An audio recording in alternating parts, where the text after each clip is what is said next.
Hello viewer, आप सभी का स्वागत है। आज का क्लास है मध्यकालीन भारत के इतिहास का एक महत्वपूर्ण टॉपिक जो चल रहा है, जिसमें पार्ट 1 वीडियो हम तुर्क कौन थे। दूसरा पार्ट में हमने बताया महमूद गजनवी के बारे में। और आज हम पढ़ाने जा रहे हैं महमूद गजनवी के भारत के विरुद्ध विभिन्न अभियान। किस किस क्षेत्र पे उसने आक्रमण किया, किस मंदिर को उसने ध्वस्त किया, कहाँ से लूटपाट किया, किस राजवंश के विरुद्ध आक्रमण किया, ये सभी विषय पे हम डिटेल से वर्णन करेंगे। और आज महमूद गजनवी का ये लास्ट क्लास है। इसके बाद हम लोग गौर या गौरी मोहम्मद गौरी को पढ़ाएंगे। तो हम इस वीडियो को देखते हैं और परीक्षा के हिसाब से जो क्वेश्चन पूछे जाएंगे उस पर हम बात करते हैं। तो आइए हम स्टार्ट करते हैं। महमूद गजनवी का अभियान। महमूद गजनवी का अभियान, ये अभियान गजनवी का भारत के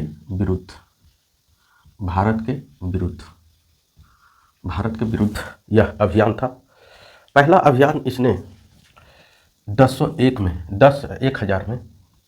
1000 ईस्वी में इसने किया था। सीमावर्ती राज्य, मतलब उसके जो शासन क्षेत्र गजनी था, उसी के आसपास जो सीमा थी, उसके क्षेत्र में जो राज्य थे, वहाँ के जो शासक थे, उनके विरुद्ध में इसने 1000 ईस्वी में अभियान किया। सर्वप्रथम अपने सीमावर्ती राज्य के विरुद्ध अभियान किया और इसमें सफलता प्राप्त की और यहाँ पे उसने अपना नियंत्रण स्थापित किया और करने का काम किया भी। उसके बाद आगे बढ़ते हैं तो दूसरा जो महत्वपूर्ण आक्रमण यहाँ किया था, जो हिंदू शाही राज्य, ये आक्रमण इनका रहा 1001 ईस्वी में। ये जो आक्रमण 1001 ईस्वी में रहा, हिंदू शाही राज्य के पहले जान लीजिए इसकी राजधानी कहाँ थी? बहिंद या उद्भांडपुर। ये परीक्षा में पूछा जा सकता है कि हिंदू शाही राज्य की राजधानी कहाँ थी, तो बहिंद और उद्भांडपुर, ये आप लोग ध्यान में रखेंगे। इस पे जो महमूद गजनवी का आक्रमण था 1001 ईस्वी में। यह राजवंश, आइए जानते हैं इस राजवंश के बारे में। यह राजवंश गजनी राज्य के पड़ोस में था। ये भी हिंदू शाही राज्य भी गजनी राज्य के पड़ोस में ही था। यहाँ का शासक का नाम था जयपाल। ये परीक्षा के पॉइंट ऑफ व्यू से महत्वपूर्ण हो सकता है। जब इस पे महमूद गजनवी ने आक्रमण किया तो यहाँ के जो शासक थे जयपाल साहब, वो पराजित हो गए। पराजित हो जाने के कारण उसने लज्जा के बस में इन्होंने अग्नि में कूदकर आत्मदाह कर लिया। आत्मदाह कर लिया कौन? जयपाल ने। क्यों, किस लिए किया? क्योंकि एक राजा के नाते जो है हार बर्दाश्त नहीं कर सका और इस लज्जा के कारण इसने अग्नि में कूदकर आत्मदाह कर लिया। तो जयपाल साहब ने हिंदू शाही राज्य का शासन में गजनी के आक्रमण से पराजित हुए और इसने ये काम किया और फिर यहाँ पे अपना शासन स्थापित किया, अपना नियंत्रण स्थापित किया। उसके बाद तीसरा जो आक्रमण था, ये नगरकोट 1008 या 1008 ईस्वी में। नगरकोट पे जो आक्रमण था 1008 ईस्वी में। यहाँ से सवाल पूछे जाते हैं। यह स्थल ज्वालामुखी मंदिर के लिए प्रसिद्ध था। नगरकोट जो था वो ज्वालामुखी मंदिर के लिए प्रसिद्ध था। परीक्षा में पूछा जा सकता है आपसे कि नगरकोट किस लिए प्रसिद्ध था, तो यह स्थल जो है ज्वालामुखी मंदिर के लिए प्रसिद्ध था। और महमूद गजनवी ने जब आक्रमण किया तो इस ज्वालामुखी मंदिर को ध्वस्त कर दिया। ज्वालामुखी मंदिर को इसने ध्वस्त कर दिया। महमूद गजनवी के आक्रमण से इस मंदिर को ध्वस्त कर दिया, क्योंकि महमूद गजनवी जो थे ऐसा तुर्क थे कि उसने हिंदू मंदिर को काफ़ी निशाना बनाया, मूर्ति को भी तोड़ा। इसीलिए आपको हमने बताया कि इसे मूर्ति भंजक या बुत शिकन के नाम से भी जाना जाता है। तो इसने इस मंदिर को ध्वस्त कर दिया और यहाँ से जो है इस स्थल से इसे एक चांदी का एक मकान भी प्राप्त हुआ। कहाँ से प्राप्त हुआ चांदी का मकान? तो नगरकोट से। ये दोनों काफ़ी इम्पोर्टेंट पॉइंट है, ज्वालामुखी मंदिर और एक यहाँ से चांदी का एक मकान यहाँ से प्राप्त हुआ महमूद गजनवी को। चलिए अगला आक्रमण कहाँ किए ये। अगला आक्रमण जो रहा इसका मुल्तान में रहा। मुल्तान तो आधुनिक आप कह सकते हैं ये पाकिस्तान पाकिस्तान में यह जगह है। मुल्तान में जो है इसका भी आक्रमण 1008 ईस्वी में रहा। यहाँ का शासक था फतेह दाऊद। यहाँ के शासक का नाम था फतेह दाऊद मुल्तान के, जो इसने भी इस युद्ध में पराजित हुआ मोहम्मद गजनवी के साथ युद्ध में। और गजनी ने यहाँ पर भी जब जीत गया, जब अगला राजा हार गया तो नियंत्रण भरसक स्थापित किया। उसके बाद पांचवा जो आक्रमण इसका रहा वह हिंद का युद्ध। ये परीक्षा की दृष्टि से काफ़ी महत्वपूर्ण है। पूछा जाएगा कि वह हिंद का युद्ध कब हुआ था, तो वह हिंद का युद्ध 1008 और 9 के बीच में इस युद्ध का हुआ था। यही वह हिंद जहाँ पे शासक कौन थे, जयपाल, जिसने 1001 में जो आक्रमण किया था तो जयपाल पराजित हुए और लज्जा के कारण अपनी जान को अग्नि में कूद कर दे दिया। तो वह हिंद जो युद्ध हुआ, वह हिंद का भी जो शासक था जयपाल के पुत्र आनंदपाल था। जब बाप हार गया तो बेटा भी जो है आनंदपाल भी इससे पराजित हुआ। किससे? महमूद गजनवी से। 1008 से 8 साल बाद लगभग एक में हुआ। 7-8 साल के बाद जो है फिर वह हिंद पर आक्रमण किया और जयपाल के पुत्र आनंदपाल पराजित हुए और हिंदू शाही राज पर गजनी का नियंत्रण स्थापित हो गया और गजनी का या मोहम्मद गजनवी का आक्रमण करने के बाद स्थापित हो गया। उसके बाद जो है फिर अगला आक्रमण जो था वो सोमनाथ पर आक्रमण था 1025 ईस्वी में।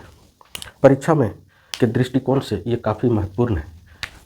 इन सभी अभियानों में सोमनाथ मंदिर पे आक्रमण, यहाँ से महमूद गजनवी ने बहुत सारा धन संपत्ति लूट कर ले चला गया। और परीक्षा में ये पूछा जाता है कि सोमनाथ पे कब आक्रमण किया, तो ये 1025 में किया। चलते हैं सोमनाथ कहाँ पे है। यह गुजरात के काठियावाड़ा जिला है, वहीं स्थित है।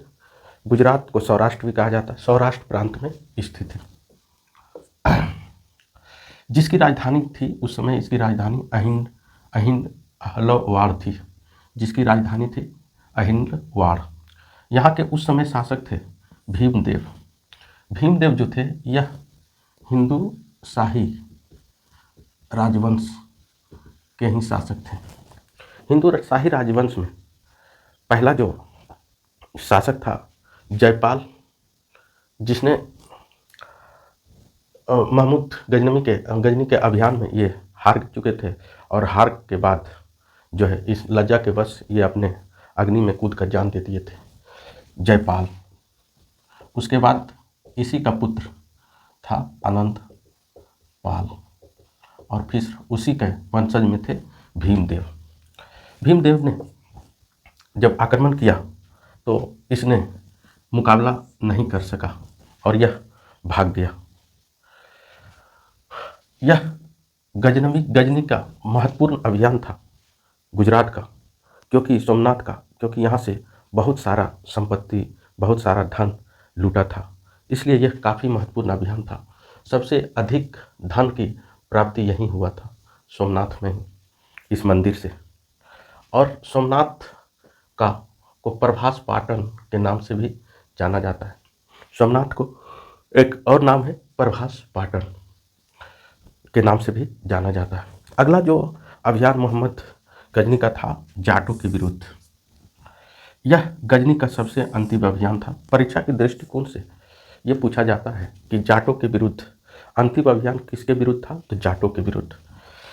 जाटों के विरुद्ध इसलिए अभियान था कि इसे मुख्य रूप से दंडित करना था, क्योंकि जाटो थोड़ा लड़ाकू होते थे, इसलिए इसके विरुद्ध ये अभियान किए और इसके विरुद्ध में एक ग्रुप बना के लड़े भी थे। इस कारण जो है इसका अभियान जाटों के विरुद्ध था। और सबसे 1030 का ईस्वी में महमूद गजनी की मृत्यु हो जाती है और अब गजनी समाप्ति के, गजनी वंश या यामिनी वंश समाप्ति के कगार पे चला जाता है, जो आगे हम बात करेंगे। कुछ विविध तथ्य जो परीक्षा के दृष्टिकोण से महत्वपूर्ण है, इसको देखेंगे। महमूद गजनवी के दरबार में दो हिंदू एगो सेवंत राय और तिलक जैसे दो हिंदू उच्च पद पर थे, उच्च पद पर इसके शासन में काम कर रहे थे, जिसका नाम था सेवंत राय और तिलक। इसने वेलफेयर का भी काम किया, जिसमें इसने नेवार नदी पर सिंचाई के लिए एक विशाल बांध बनाया और जिसे बांध ए सुल्तान कहा जाता है। इस बांध को बांध ए सुल्तान कहा जाता है, इस नेवार नदी पर बांध का। इसने शिक्षा के लिए गजनी में एक विद्यालय, एक स्कूल का निर्माण कराया, शिक्षा के लिए एक स्कूल का निर्माण कराया। और इसने गजनी में एक विशाल मस्जिद का निर्माण कराया, जिसमें इबादत कर सके। ये इनका वेलफेयर का काम था, जो कि परीक्षा के टू द पॉइंट पूछ सकता है। अब हम गजनवी के बारे में कुछ और बातें हम करते हैं। मोहम्मद गजनवी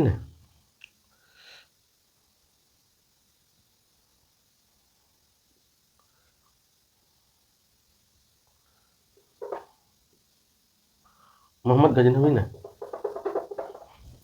जो आक्रमण किया, इसने पंजाब को आधार बनाया, मुख्य रूप से पंजाब को आधार बना के आक्रमण किया। परंतु इसने उत्तर भारत में प्रत्यक्ष रूप से नियंत्रण स्थापित नहीं किया। क्यों नहीं किया? इसका कारण यह था कि उसका मुख्य उद्देश्य जो था वो यहाँ से धन संपत्ति को लूटना था, ना कि शासन करना था। क्योंकि इसकी जो महत्वाकांक्षा थी वो गजनी में बसती थी, वो गजनी के लिए कुछ करना चाहता था और यहाँ से भारत से उसे ओनली फॉर संपत्ति, धन संपत्ति लूटना था। यदि वो उत्तर भारत में नियंत्रण स्थापित करता तो वह उलझ जाता, लेकिन उसकी महत्वाकांक्षा गजनी में बसती थी। इसलिए उत्तर भारत को इसने ओनली फॉर लूटने का आधार बनाया। 1910 के बाद इसने हिंदू मंदिर का ही निशाना बनाया। आप बात कर लीजिए कन्नौज से वाराणसी से कालिंजर, इन क्षेत्रों में अभियान करते करते अंतिम अभियान इसका यही सोमनाथ तक रहा और यहाँ से काफ़ी संपत्ति इसने लूटा, खसोटा और अपने देश के लिए, अपने शासन क्षेत्र के लिए काम किया। यही इस टॉपिक में मुख्य बातें हैं जो परीक्षा की दृष्टिकोण से महत्वपूर्ण है। तो अगला जो पार्ट आएगा वो गौरी का आएगा। ये 3 पार्ट में आपको मोहम्मद गजनवी का वीडियो मिल चुका है, आपको दे दिया जाएगा और फिर 3 या 4 पार्ट में वो होगा। तो थंबनेल में दिया गया है कि 1, 2, 3 पार्ट मैंने कर दिया।